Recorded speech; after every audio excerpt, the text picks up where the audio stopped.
목사님께서 아직 소망이 있습니다라는 제목으로 말씀 증거해 주시겠습니다. 이제 우리 믿음의 고백을 하나님께 드림으로 말씀 앞에 나가도록 하겠습니다. 하나님 나를 사랑하신다. 하나님 내 인생의 크고 비밀한 길 가지고 계신다. 하나님 오늘도 나와 동행하셔서 그 계획 이루어 주신다. 아멘. 그렇게 될 줄로 믿습니다. 아멘. 우리는 하나님께서 천지 만물을 창조하신 창조주 하나님이라고 그렇게 믿습니다. 하나님은 천지를 창조하시되 아름답게 창조하셨고 모든 필요에 합당하게 창조하여 주셨습니다. 그 중에서도 하나님께서 가장 심혈을 기울이시고 가장 아름답게 창조한 존재는 역시 하나님 형상대로 창조된 사람일 것입니다. 하나님께서 하나님 형상대로 사람을 창조하셨다는 말은 가장 하나님을 닮은 존재로 창조하셨다는 뜻일 것입니다. 하나님께서 얼마나 사람을 사랑하시는가는 하나님께서 사람만을 위해서 만드신 두 가지 기관을 보면 알 수 있습니다. 하나님은 그분의 형상대로 창조된 사람이 안정과 평안 속에서 이 땅을 살게 하시기 위하여 가정을 만드셨고 그 가정이 영적으로 공급받도록 교회를 또한 만들어 주셨습니다. 물론 동물들도 암수가 짝을 지어서 살기도 하고 자녀를 낳기도 합니다. 그런데 이런 것을 우리는 가정이라고 부르지는 않습니다. 가정은 하나님께서 오직 하나님의 형상대로 창조된 사람을 위해서 만드신 유일한 조직입니다. 그런 점에서 가정과 교회는 그 뿌리가 하나입니다. 하나님입니다. 그리고 뿌리가 같은 가정과 교회는 운명도 같이 합니다. 가정이 건강해야 교회가 건강하고 교회가 건강해야 가정이 건강하기 때문입니다. 최근에 우리는 한국교회 위기에 대해서 많은 이야기를 하기도 하고 듣기도 합니다. 그렇다 한국교회 문제 중에 가장 심각한 문제가 무엇이겠습니까? 아마 대부분의 분들이 속으로 목사님들이 가장 큰 문제이지 그렇게 말씀하시겠습니다만 저는 개인적으로 가장 큰 문제는 교회 안에 있다고 생각하지를 않습니다. 진짜 큰 문제는 교회를 구성하고 있는 가정 안에 있습니다. 우리 다음 세대가 바른 신앙 안에서 자라지 못하고 있는 것이 가장 큰 문제라 저는 그렇게 생각합니다. 아무리 한국교회가 문제가 많이 있더라도 우리 자녀 세대만 건강한 세대로 자라나면 한국교회는 여전히 희망이 있을 것입니다. 이는 윗물이 아무리 탁해도 밑에서 솟아나는 샘물이 깨끗하면 시간의 문제일 뿐이지 그 우물은 깨끗해지기 때문입니다. 그런데 지금 한국교회 문제는 현재의 상태보다 미래의 상태가 결코 좋을 것 같지가 않습니다. 그도 그럴 것이 우리 자녀들에게 있는 신앙이 우리 부모들의 신앙보다 결코 좋지가 않기 때문입니다. 지난해 6월 30일 기독교연합신문이 발표한 중고등학생 설문조사는 이 부분에 대해서 우리에게 굉장히 시사하는 바가 큽니다. 일단 중고등학생 중에서 기독교 청소년들을 대상으로 설문을 조사를 했습니다. 이 내용은 제가 조금 이야기를 하겠지만 결론은 이것입니다. 우리 자녀들에게서 신앙이 절대 가치가 아니라 상대 가치가 되었다는 것입니다. 질문 내용 중에 이런 것이 있습니다. 시험 기간에 교회를 갈 것인가 공부를 할 것인가. 이 질문에 대해서 절반이 조금 넘은 55.8%만 교회를 가겠다고 대답을 하였습니다. 그러니까 44.2%는 시험 기간이 되면 교회는 접겠다는 것입니다. 무엇보다도 이 조사가 우리에게 충격을 주는 대목은 기독교 청소년들임에도 불구하고 성의 문제에 있어서 매우 개방적이라는 것입니다. 오직 36.8%만 혼전 순결을 지켜야 된다 그렇게 대답을 했습니다. 그러니까 63.2%의 기독교 청소년들은 성에 대해서 그들이 속하여 있는 세상의 자녀들과 하나도 차이가 드러나지 않는다는 것입니다. 심지어 동성애에 대해서도 37.7%가 서로 사랑하면 가능하다라고 대답을 했습니다. 이러보건대 부모 세대가 전통적으로 가지고 있었던 신앙의 가치가 이제는 우리 자녀들 세대에서는 찾아보기가 어려운 가치가 되었습니다. 무엇보다도 왜 이런 조사가 우리에게 정말 심각하게 다가와야 합니까? 근본적으로 이런 조사가 우리에게 시사하는 것은 우리 자녀들이 미래적으로 이룰 가정이 결코 성경적이지 않을 것이라는 사실을 우리에게 보여주기 때문입니다. 우리 자녀들에게 결혼의 조건에서 신앙이 절대 기준이 아니라 조건의 하나가 되는 순간 이미 그 가정은 하나님께서 함께하는 가정일 수는 없을 것입니다.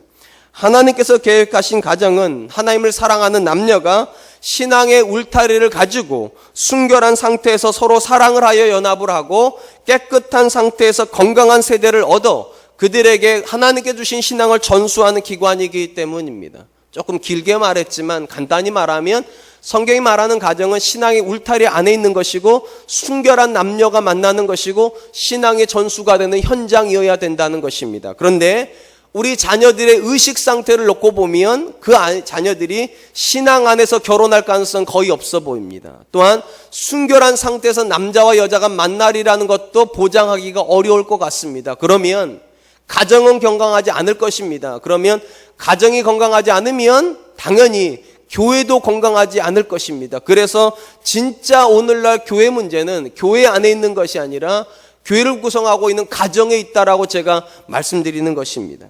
저는 오늘 본 말씀을 통하여 우리 자녀들의 신앙에 대해서 한번 정말로 심각하게 생각해보는 시간을 가졌으면 좋겠습니다. 오늘 본문 우리가 잘 알고 있는 대로 사사시대의 시작을 가리키고 있는 본문입니다.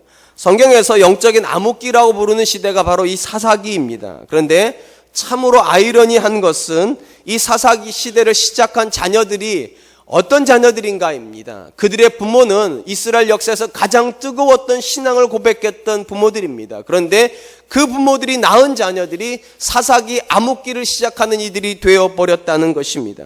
오늘 보면 6절이 이렇게 시작을 합니다. 전에 여호수아가 백성을 보내매 이스라엘 자손이 각기 그들의 기업으로 가서 땅을 차지하였고, 본문에 사사기를 시작하는 시점에 전에라고 나와 있는 이 표현은 여호수아가 죽기 전에 마지막으로 모든 백성을 세겜 땅에 모으고 그들과 하나님만을 섬기기로 작정하였던 바로 그때를 가리킵니다. 이때 여호수아는 이스라엘 모든 사람을 가나안의 중심부였던 세겜에 모으고 그들에게 이렇게 선언을 하였습니다. 여호수아서 24장 14절로 15절입니다. 그러므로 이제는 여호와를 경외하며 온전함과 진실함으로 그를 섬기라. 너희의 조상들이 강 저쪽과 애굽에서 섬기던 신들을 치워버리고 여호와만 섬기라. 만일 여호와를 섬기는 것이 너희에게 좋지 않게 보이거든 너희 조상들이 강 저쪽에서 섬기던 신들이든지 또는 너희가 거주하는 땅에 있는 아모리 족속의 신들이든지 너희가 섬길 자를 오늘 택하라. 오직 나와 내 집은 여호와를 섬기겠노라. 여호수아는 자기가 떠나고 나서 가나안 땅에 거주하게 될 이스라엘 백성들에게 오직 하나님만을 섬길 것에 대한 확답을 요구하였습니다. 특별히 본문에서 여호수아가 이스라엘 백성에게 요구하고 있는 신앙은 단순한 신앙은 아닙니다. 왜냐하면 그들에게 요구하는 신앙은 여호와를 경외하며 온전함과 진실함으로 그를 섬기는 신앙이기 때문입니다. 쉽게 말하면 형식적인 신앙을 요구하고 있는 것이 아니라 헌신하는 신앙이고 전심을 드리는 그런 신앙을 요구하고 있기 때문입니다. 당시 가나안 문화는 다신론적 문화를 가지고 있었습니다. 쉽게 말하면 사람의 필요를 따라서 얼마든지 많은 우상들을 둘 수 있었습니다. 그리고 그 중에 하나를 자기가 섬겨도 아무 문제가 없었는데 지금 여호수아는 이 다신론의 모든 문화를 버리라고 이야기를 하고 오직 하나님 한 분을 선택하고 그리고 형식적이 아니라 전심을 다해서 섬기라고 요구하는 것입니다. 엄밀히 말하면 이방인의 관점에서 보면 불가능한 신앙입니다. 사람의 필요를 따라서 신앙생활을 하는 것이지 어떻게 하나님께 우리가 전심할 수 있겠는가. 그런데도 여호수아는 그런 신앙을 요구합니다. 이때 이런 요구를 들은 이스라엘 백성이 이렇게 대답을 하였다 성경 기록을 합니다. 여호수아서 24장 16절로 18절입니다. 백성이 대답하여 이르되 우리가 결단코 여호와를 버리고 다른 신들을 섬기기를 하지 아니하오리니 이는 우리 하나님 여호와께서 친히 우리와 우리 조상들을 인도하여 애굽 땅 종되었던 집에서 올라오게 하시고 우리 목전에서 그 큰 이적들을 행하시고 우리가 행한 모든 길과 우리가 지나온 모든 백성들 중에서 우리를 보호하셨으며 여호와께서 또 모든 백성들과 이 땅에 거주하던 아모리 족속을 우리 앞에서 쫓아내셨음이라. 그러므로 우리도 여호와를 섬기리니 그는 우리 하나님이심이니라. 오직 여호와만을 경외하고 온전함과 진실함으로 섬기라고 하는 여호수아의 요구가 굉장히 도전적이었다면 백성들의 대답 역시 매우 단호합니다. 그들은 자신들이 사는 날 동안에 하나님의 살아계심을 그렇게 수없이 보았는데 어떻게 우리가 하나님을 버릴 수 있겠냐는 것입니다. 그리고 여호수아에게 이렇게 말을 합니다. 당신과 당신 가족뿐만 아니라 우리도 여호와를 섬기리니 그는 우리 하나님이심이라 이렇게 선언을 합니다. 여호수아는 이런 백성들의 고백을 듣고 그들과 언약을 맺었습니다. 오늘 본문에 나오는 전에라고 하는 부분이 바로 그 부분입니다. 전에 그렇게 언약을 맺고 그들을 보냈더니 그들이 그 믿음을 가지고 남은 땅을 정복하였다는 것입니다. 심지어 그들은 자기들만 하나님을 섬긴 것이 아니라 그들의 가정에 있는 모든 자녀들도 하나님을 섬기게 하였습니다. 참으로 아름다운 모습을 기록하고 있습니다. 그런데 여호수아가 죽고 여호수아와 함께했던 모든 세대가 죽고 나자 이스라엘 땅에는 전혀 예상하지 못하는 문제가 일어났습니다. 사사기 2장 10절입니다. 그 세대 사람도 다 그 조상들에게 돌아갔고 그 후에 일어난 다른 세대는 여호와를 알지 못하며 여호와께서 이스라엘을 위하여 행하신 일도 알지 못하였더라. 제가 일전에 이 본문을 주애를 할 때 우리 성경에서 굉장히 독특하게 주의를 하고 있는 표현이 있다고 말씀드렸습니다. 다른 세대라는 표현입니다. 엄밀히 말하면 다음 세대라고 번역이 돼야 될 단어입니다. 무슨 말인가 하면 다른 세대라고도 번역을 할 수도 있고 다음 세대라고도 번역할 수 있습니다. 쉽게 말하면 영어로 another generation이라고 부를 수도 있고 next generation이라도 번역할 수 있다는 겁니다. 그런데 굳이 우리 성경은 다른 세대, another generation이라고 그렇게 번역을 하였습니다. 왜 다른 세대라고 번역을 했는가? 부모 세대하고 전혀 다른 신앙을 가지고 있다는 걸 강조하기 위함입니다. 그도 그럴 것이 그들의 부모 세대는 하나님이 전부였던 세대이며 다른 신은 모르고 오직 하나님만 알았던 세대였습니다. 그런데 상대적으로 그 부모가 낳은 세대들은 하나님을 모르는 세대고 다른 신들을 섬기는 그런 세대가 되어버렸기 때문입니다. 사실 여기까지는 제가 2012년에 우리가 꿈꾸는 교회 중에 가정에 대해서 설교할 때 했던 부분입니다. 근데 왜 굳이 또 이 본문을 가지고 나왔는가? 절대로 설교할 내용이 없어서라고는 생각하지 마세요. 최근에 제가 이 본문을 묵상을 하다가 2012년에 다루지 못했던 부분에 대한 큰 깨달음을 가졌습니다. 그리고 그것이 찔렸기 때문에 다시 한번 추가적으로 좀 다룰 필요가 있다 싶어서 오늘 가지고 나왔습니다. 당시 저는 이스라엘 역사에서 가장 뜨거웠던 신앙의 세대가 가장 차가운 세대를 만들어 놓은, 참 아이러니하게 냉탕과 온탕이 같이 접속되어 있는 그런 시기에 이스라엘 역사가 쓰여진 게 사사기라고 제가 말씀드렸습니다. 그리고 그런 비슷한 시기를 지금 우리가 살고 있다라고 말씀드렸습니다. 이 자리에 계신 대부분의 부모님들은 다 한국교회 최절정기의 신앙생활을 했던 분들입니다. 나라가 망가지고 나라가 정계적으로 일어나면서 신앙과 함께 같이 일어난 세대가 여러분 세대입니다. 신앙으로 가장 뜨거운 세대이고 전 세계 50개 교회 중에 가장 큰 교회 25교회가 우리나라가 있다고 했던 그런 시대를 살았던 시대가 저와 여러분 시대입니다. 그런데 아이러니하게도 우리가 낳은 자녀들 그리고 그 자녀들이 성장하는 모습 속에 사사기가 보이는 시대가 우리 시대입니다. 굉장히 맞물려 있습니다. 부모 세대는 뜨거운데 자녀 세대는 너무 차가워도 어떻게 그렇게 차가울 수 있을지 하나님을 모르는 세대로 자라가고 있기 때문입니다. 그렇다면 여러분, 어느 세대가 더 위험할까요? 여호수아의 다른 세대, 여호수아 이후에 일어난 다른 세대가 위험하겠습니까? 우리의 다음 세대가 더 위험하겠습니까? 물론 이 부분에 대해서 속단하기는 어렵습니다. 왜냐하면 우리 자녀들이 앞으로 어떻게 살아갈지 결론이 안 났기 때문에 속단하기는 어렵지만 적어도 제가 볼 때는 우리의 다음 세대가 훨씬 위험할 것입니다. 왜냐하면 사실 본문에 보면 여호수아 이후의 세대를 여호와도 알지 못하고 여호와께서 이스라엘 위하여 행하신 일도 알지 못하였더라 이렇게 기록하므로 우리로 하여금 오해케 하는 부분이 있습니다. 저들은 하나님에 대해서 아무것도 모르는 세대, 하나님께서 무엇을 했는지 정보가 하나도 없는 세대라고 그렇게 오해를 하게 만드는데 그럴 수 없습니다. 왜냐하면 여러분이 아시다시피 이스라엘은 가정에서 신앙교육이 이루어집니다. 절대적으로 부모가 남자아이 같은 경우는 태어난 지 8일 만에 할례를 행하고 어린 시절부터 끊임없이 말씀을 가르칩니다. 하나님이 어떤 분이신지, 하나님이 어떤 일을 일으켜 주셨는지. 여러분, 이 부모 세대가 어떤 세대라고요? 이스라엘 역사에서 신앙이 가장 뜨거웠던 세대라고요. 앉으나 서나 자녀에게 말씀을 가르쳤던 세대일 것입니다. 말씀을 심어주었던 세대일 것입니다. 그러면 이 본문에 왜 그러면 여호와를 알지 못한다라고 기록이 되어 있는가? 이런 뜻입니다. 하나님께서 그 부모를 통해서 그 자녀에게 말씀을 가르쳤지만 그들이 그 말씀을 통하여 하나님을 만나보지 못했다는 것입니다. 그들의 부모의 하나님을 자기의 하나님으로 만나보지 못했다는 기록이지 하나님에 대해서 전혀 배우지 못했다는 기록이 아닙니다. 그렇다면 여러분, 여호수아 이후에 일어난 세대와 그럼 우리 자녀 세대는 그런 차이가 없는가? 여러분, 차이가 있습니다. 여러분, 여호수아 이후에 일어난 세대는요, 적어도 부모가 살아있는 동안에는 말씀을 배우는 세대였고 예배를 드리는 세대였고 하나님 앞에 있었던 세대였습니다. 그런데 우리 다음 세대는 그렇지 못합니다.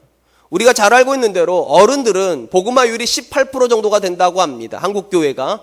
근데 여러분, 청소년들은 복음화율이 몇 프로인 줄 아십니까? 3%입니다. 6분의 1도 안 됩니다. 쉽게 말하면 성인이 6명 나올 때 청소년 1명 나온다는 거예요.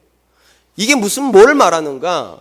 여호수아 이후 세대는요, 부모가 죽은 다음에 신앙을 떠났는데, 우리 세대는 부모가 살아있는데도, 부모가 신앙생활을 하는데도, 지금 이 시간 부모들은 교회 와 있는데도 6명 중에 5명은 교회 안 나온다는 겁니다.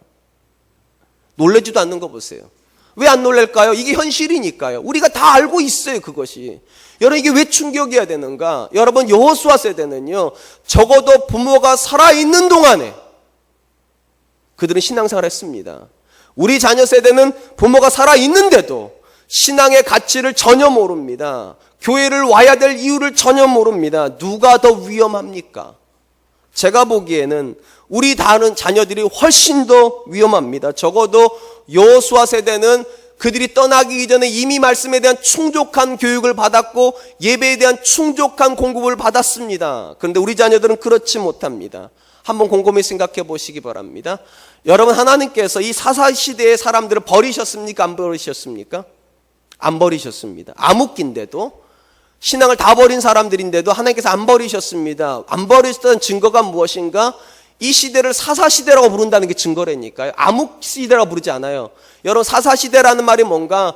하나님께서 그들에게 끊임없이 사사를 보냈다는 것입니다. 하나님의 사자를 보냈다는 거. 뭐 하라고요? 돌아오라고요. 돌아올 수 있다고 하나님 믿으신 거예요. 그렇다면 궁금한 건 이것입니다. 하나님은 도대체 어떤 확신, 어떤 생각에서 그렇게 끊임없이 사사를 그들에게 보냈을까요? 크게 두 가지 때문이라 생각을 합니다. 첫 번째는 그들의 부모들 때문일 거라 생각합니다. 여러분, 그들의 부모들이 얼마나 간절히 자녀들을 위해서 기도했겠습니까?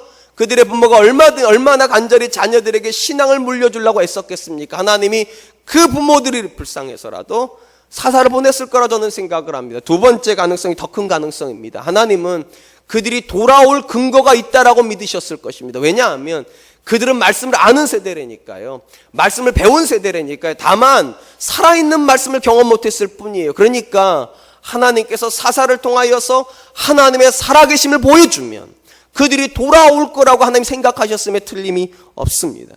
그렇다면 여러분, 우리 자녀 세대는 어떻습니까? 하나님께서 우리 자녀들을 긍휼히 여기셔야 될, 또는 우리 자녀들이 돌아올 수 있다라고 소망하실 이유는 어디에 있습니까? 혹시 우리 부모 세대가 여호수아 세대처럼 뜨겁게 자녀들에게 신앙을 전수하고 있습니까? 그 자녀들을 위해서 뜨겁게 기도하고 있습니까? 그렇다면 여러분, 소망 가지셔도 돼요. 분명히 하나님께서 사사시대의 사람들을 불쌍히 여기신 것처럼 우리 다음 세대를 불쌍히 여길 것입니다. 또한 우리 자녀들이 신앙을 떠나기 전에 충족한 말씀을 경험하고 있고 충족한 예배의 은혜를 경험한 사람들이라면 또한 소망을 가져도 됩니다. 왜냐하면 하나님께서 그들의 인생에 불만 짚어주시면, 하나님 살아계시다는 증거만 보여주시면 반드시 그 자녀들은 돌아올 것이기 때문입니다. 그런데 여러분, 한번 생각해 보죠. 정말로 이 두 가지 중에 하나라도 우리에게 해당이 됩니까? 우리는 정말 뜨겁게 자녀들에게 신앙을 가르칩니까? 그 자녀들은 충족한 시간, 절대적인 시간을 가지고서 신앙을 배웠습니까?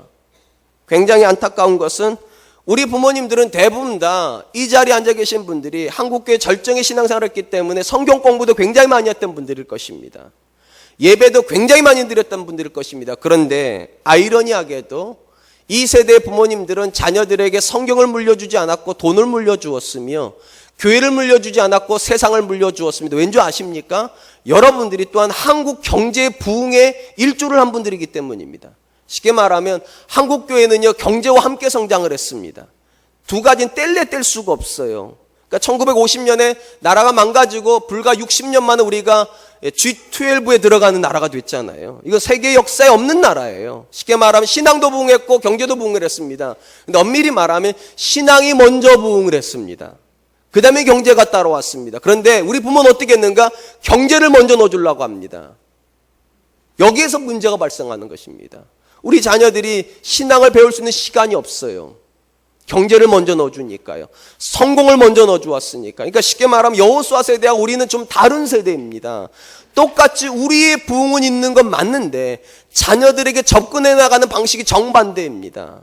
여호수아 세대는 하나님으로 먼저 접근을 했는데 우리는 세상으로 먼저 접근을 해버렸습니다. 우리 자녀들이 세상에서 성공하기를, 우리 자녀들이 세상에서 잘 살기를, 우리 자녀들이 세상에서 인정받기를, 그것이 우리 부모 세대들의 가장 큰 열망이 되어버렸습니다. 그렇기 때문에 저는 더 위험하다고 생각하는 것입니다. 여러분, 오늘 본문이 우리에게 주는 충격이 무엇인 줄 아십니까? 부모가 간절히 신앙을 전수해도요, 자녀들이 떠나버릴 수 있다는 것입니다.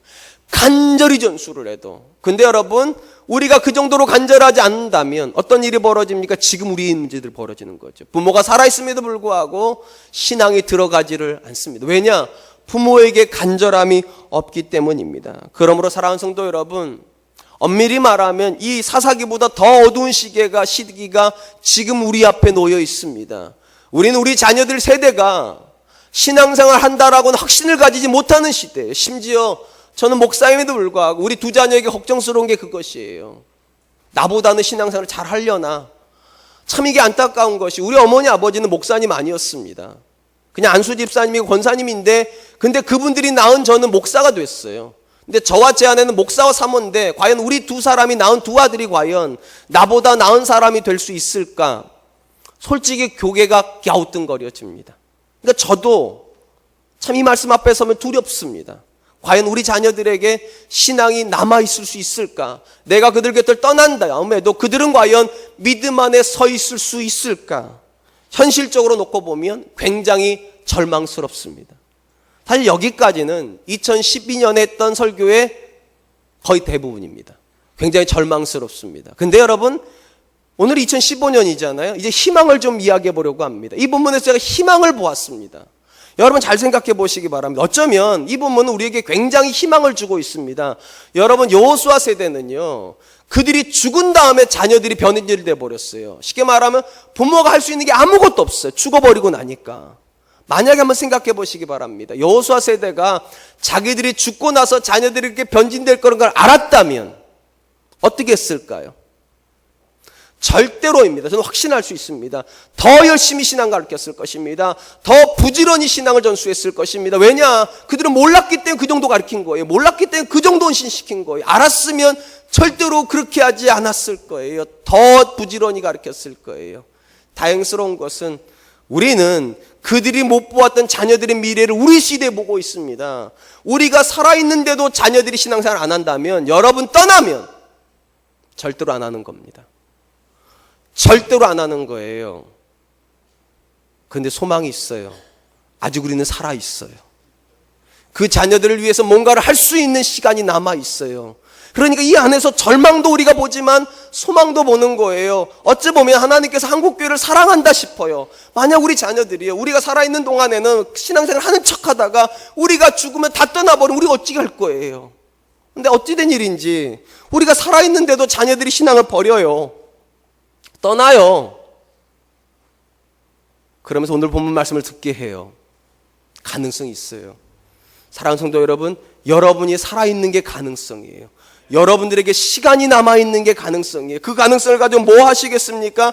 하나님 앞에서 울부짖어야 돼요. 하나님, 내 자녀가 나보다 신앙생활 잘하는 사람 되게 해주십시오.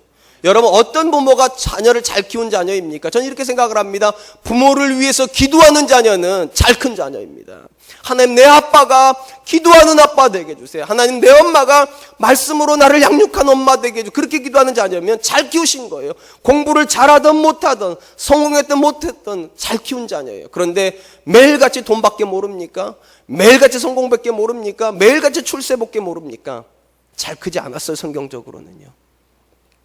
아시는지 모르겠지만 저희 교회는 장례를 마치고 오면 꼭 주일날, 방례를 마친 주간 주일날 저랑 같이 잠깐의 시간을 갖습니다. 그때 제가 꼭 이런 이야기를 해드립니다. 믿는 분인 경우, 믿음 가운데서 어머니를 보내드리고 아버님을 보내드리고 또 배우자를 보냈을 때는 제가 꼭 이런 얘기를 드립니다. 믿음 안에서는 사람은 죽는 것이 아니라 잠드는 것입니다. 그렇기 때문에 지금 이 순간 어머님은 하나님 품 안에서 깨어나 있는 줄을 믿습니다. 아버님도 하나님 품에 깨어나 있을 것입니다. 남편분도 깨어나 있을 것입니다. 제가 그렇게 말씀드려요. 그리고 나서 꼭 이런 질문을 드려요. 그런데 그 깨어나신 남편분이, 깨어나신 할아버님께서, 깨어나신 할머니께서 후손들을 위해서 가지는 소원이 한 가지만 있다면 무엇일 거라고 생각하십니까? 천국에서 가지는 한 가지의 소원이요. 딱 한 가지의 소원. 밑을 바라보면서. 혹시 이런 소원일까요? 내 자녀가 더 부자 되기를. 어떻게 생각하세요? 맞다 싶으면 고개 한번 끄덕여 보세요. 천국에서 그럴 것 같다고 싶으시면. 내 자녀가 더 행복하기를, 내 자녀가 더 성공하기를, 내 자녀가 전 세계적으로 유명한 사람 되기를, 그런 소원 아닐 겁니다. 딱 한 가지 소원일 거예요. 딱 한 가지 소원이요. 정말로 천국에서 깨어났다면요, 이런 소원이죠. 내가 있는 곳에 내 자녀도 있기를, 내가 있는 곳에 내 아내도 오기를, 내가 있는 곳에 내 손주들도 오기를. 그 소원밖에 없을 거예요. 왜냐? 천국에 가보면 돈이 의미가 없는 곳이에요. 거기는요. 천국에 가보면 거기 성공의 의미가 없는 곳이에요. 천국에 가면 거기 명성의 의미가 없는 곳이에요. 천국 왜 천국입니까? 하나님이 계신 곳이니까요. 거기에서 세상 꿈꿀 일이 없어요. 거기에서 세상의 것을 욕심낼 이유가 없어요. 근데 문제는 이것입니다. 천국에서 뒤늦게 그것이 깨달아지면 이미 늦어버렸다는 거예요. 가능성은 이 땅입니다. 이 땅이 유일한 가능성이에요. 지금 이 순간 천국을 못 잡으면 눈 뜨고는 천국 없는 겁니다. 누가복음 16장에 보면 이 부분에서 우리에게 굉장한 도전을 주는 비유가 하나가 나옵니다. 예수님께서 하나님 나라에 대해서 가르치시다가 두 사람에 대한 이야기를 하죠. 여러분 잘 아시는 부자와 나사로에 대한 이야기입니다. 한 집, 한 동네에 살고 있습니다. 한 사람은 매일같이 자색 옷과 고운 옷을 입고 호의호식하면서 살고 있습니다. 이 사람은 사회적으로 굉장히 성공한 사람일 것이고 자녀들에게도 굉장히 좋은 환경을 물려준 사람이기 때문에 자녀들에게도 좋은 아빠 소리를 들었을 것입니다. 상대적으로 그 집 앞에는 가난하고 그리고 헌데를 앓고 있다. 쉽게 말하면 아픈 데가 굉장히 많은 사람이 누워 있습니다. 이름하여 나사로입니다. 거지입니다. 그 집에서 나오는 음식물로 끼니를 염려히 하는 사람입니다. 이 비유의 가장 절정은 두 사람이 한 날 한씩 죽었다는 것입니다. 그리고 나사로는 놀랍게도 나사로가 천국으로 가고 부자가 음부로 떨어졌습니다. 어느 날 부자가 눈을 들어서 천국에 있는 아브라함 품에 안겨 있는 나사로를 봅니다. 충격을 받습니다. 그리고 두 가지를 요청을 합니다. 첫 번째는 나사로의 손끝에다가 물 한 방울을 묻혀다가 내 입에 혀에다가 좀 적셔달라고. 너무 갈증이 나니까 물 한 방울이면 된다고 합니다. 그런데 하나님께서 거절하십니다. 그러면 두 번째 걸 더 간절히 요청을 합니다. 그 두 번째 게 성경에 이렇게 기록이 되어 있습니다. 누가복음 16장 27절 28절입니다. 이르되 그러면 아버지여 구하노니 나사로를 내 아버지 집에 보내소서. 내 형제 다섯이 있으니 그들에게 증언하게 하여 그들로 이 고통받는 곳에 오지 않게 하소서. 물론 이 요청도 하나님께서 거절하십니다. 근데 여러분, 이 부자가요, 음부에서 눈을 딱 뜨는 순간에 깨달은 게 하나가 있다는 거죠. 자기는 뭐가 가장 소중하다고 생각을 했는가? 돈이 가장 소중하다고 생각을 했는데 음부에서 깨어나는 순간에 진짜 가치가 따로 있다는 걸 알았던 것입니다. 진짜 소중한 것은 돈이 아니라 하나님이었다는 것을. 그리고 깨닫고 나니까 후회되는 것이 있어요. 나는 비록 여기 와 있을지라도 내 형제들, 5 형제들과 내 가족들은 여기 오지 않기를. 그래서 하나님께 요청하는 거 아닙니까? 사람을 보내셔서 나사로를 보내가지고 내 형제들에게 말하게 해달라고. 돈이 전부가 아니라고, 성공이 전부가 아니라고, 행복이 전부가 아니라고, 하나님 붙잡으라고. 웬만하면 아멘을 하시면 참 좋아요. 하나님 붙잡으라고. 근데 하나님 뭐라고 말씀하십니까? 그럴 수 없다고. 그 땅에 있는 모세에게 들을 거라고. 그 땅에 있는 선지자들에게 들을 거라고. 무슨 말입니까, 여러분? 천국과 음부에서는요, 때늦은 후회밖에 없다는 것입니다. 기회는 지금입니다. 지금 듣지 않으면 소망은 없어요. 여러분, 저는 알고 있습니다. 여러분들이 다 천국에서 눈을 뜰 것입니다. 그런데 여러분, 천국에서 눈 뜨고 나서 아이고 내 자녀에게 하나님을 심어줄 것을, 아이고 내 자녀에게 복음을 심어줄 것을 이미 늦어버린다는 거예요. 이미 늦어버린다는 거예요. 사랑하는 성도 여러분, 우리가 죽은 이후에는 우리 자녀들에게 해줄 것이 아무것도 없습니다. 명심 마세요. 죽음이 찾아오는 순간에 해줄 수 있는 것이 아무것도 없습니다. 만약에 죽음이 찾아왔는데도 해줄 수 있는 것이 있다면 사사기는 기록이 안 됐을 거라니까요. 그 부모 세대가 얼마나 뜨거운 세대였습니까? 근데 그 뜨거웠던 부모 세대도요, 죽고 나니까 자녀에게 아무것도 못 해줍니다. 다행스러운 건 저와 여러분들에게는 시간이 남아 있습니다. 무언가를 해줄 수 있습니다. 여러분 명심하세요. 여러분이 살아있는 동안에 여러분 자녀가 하나님 안에 돌아와야 됩니다. 그렇지 않으면 사사기의 자녀들이 하나님께 돌아오는 시간이 얼마 걸렸는 줄 아세요? 400년 걸렸어요. 400년 끝에서 드디어 사무엘이 일어나고 나서야 온 이스라엘이 하나님 앞에 돌아와요. 우리 자녀들은 여러분 몇 년 삽니까? 400년 다 살죠. 여러분 자녀들은 한 4,000년씩은 살죠. 그러니까 지금 신앙생활 안 해도 4,000년 뒤에 신앙생활 할 수 있는 거죠. 400년 뒤에 신앙생활 할 수 있는 거죠. 천만에요. 우리들은 100년을 못 삽니다. 여러분 그렇게 뜨거웠던 신앙을 전수했는데도 그 자녀들이 돌아오는데 400년 걸렸다면 우리 자녀들은 못 돌아온다는 게 정답일 겁니다. 부모가 살아있는 동안에 못 돌아오면 못 돌아오는 게 아마 정답일 겁니다. 여러분 그렇게 생각해야 돼요. 막연한 가능성 갖지 마세요. 좋은 남편 만나면, 좋은 신랑 좋은 아내 만나면 뭐 그런 생각하지 마세요. 여러분이 살아있는 동안에 하나님 내 자녀가 돌아오게 해주십시오. 천국에서 후회하지 않고 이 땅에서 내 자녀가 하나님께 돌아오는 모습 보게 해주십시오. 정말 안타까운 게 뭔지 아십니까? 여러분들 중에 상당수가 이렇게 해요. 자녀가 언젠간 돌아오겠죠. 사랑하는 성도 여러분, 여러분 언젠가 죽을 거 다 알고 계시죠? 언제 죽으실 겁니까? 아무도 모릅니다. 아무도 몰라요. 여러분 네팔에 지진 날 거 알았으면 그 자리에 안 가 있겠죠, 사람이요. 아무도 모릅니다. 여러분이 여러분 자녀 곁을 떠날 날을 아무도 모릅니다. 기회는 지금밖에 없어요. 그러니까 무시로 물어봐야 돼요. 예수 그리스도에 대한 확신이 있는지, 천국에 대한 확신이 있는지, 없으면 기도해야 돼요. 사랑하는 성도 여러분, 아시는지 모르겠습니다. 예수님께서 십자가를 지고 골고다로 올라갈 때 예루살렘 여인들이 그 예수님 보고서 울었습니다. 너무 불쌍했어요. 그도 그럴 것이 하도 얻어맞아가지고 피를 잘잘 흘리시고 눈은 아예 보이지도 않는 상태에, 우리가 패션 오브 크라이스트 그런 영화를 보면 그렇지 않습니까? 그런 분이 올라가니까 얼마나 불쌍합니까? 울부짖습니다. 눈물을 뚝뚝 흘릴 때 그때 예수님께서 그 여인네를 쳐다보시면서 이렇게 말씀하셨다고 성경 기록되어 있습니다.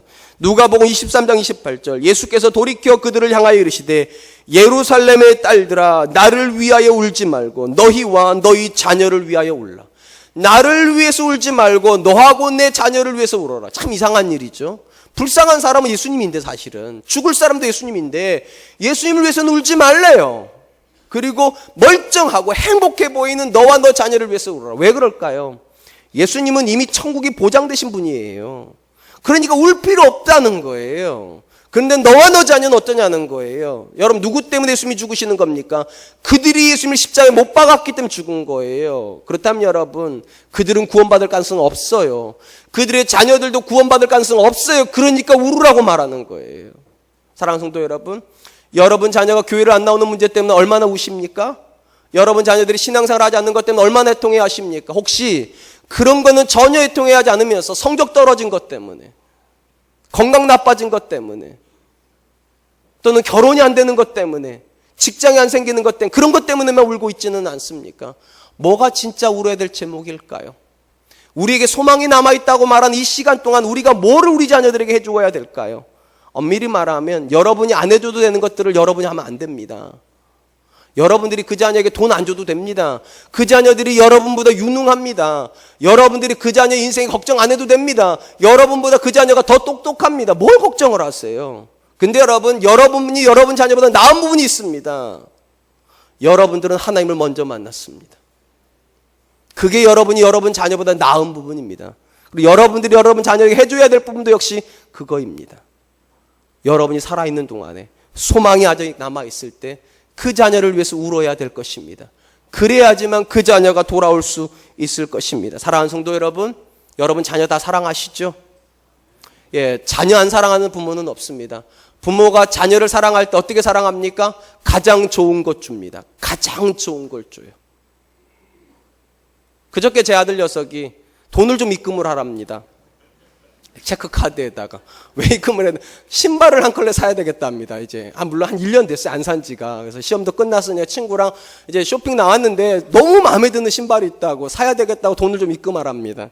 속도 없이 제가 입금을 했습니다. 참고로 말씀드리면 저는 신발 한 컬레 사면 최소한 10년씩 신습니다. 참 희한하죠? 제 거는 그렇게 안 사는데 제 아들 거 산다고 그러면 속도 없이 돈을 보내. 그게 부모죠. 부모는 좋은 거 주고 싶어 합니다. 사랑하는 성도 여러분, 여러분이 정말로 좋은 걸 주고 있는 게 맞을 겁니다. 근데 하나님 눈에도 그게 좋아 보일까요? 돈을 주는 게 내 자녀에게 가장 좋은 거 주는 걸까? 하나님 눈에도요. 유산을 물려주는 것이 내 자녀에게 가장 좋은 거 주는 것일까요?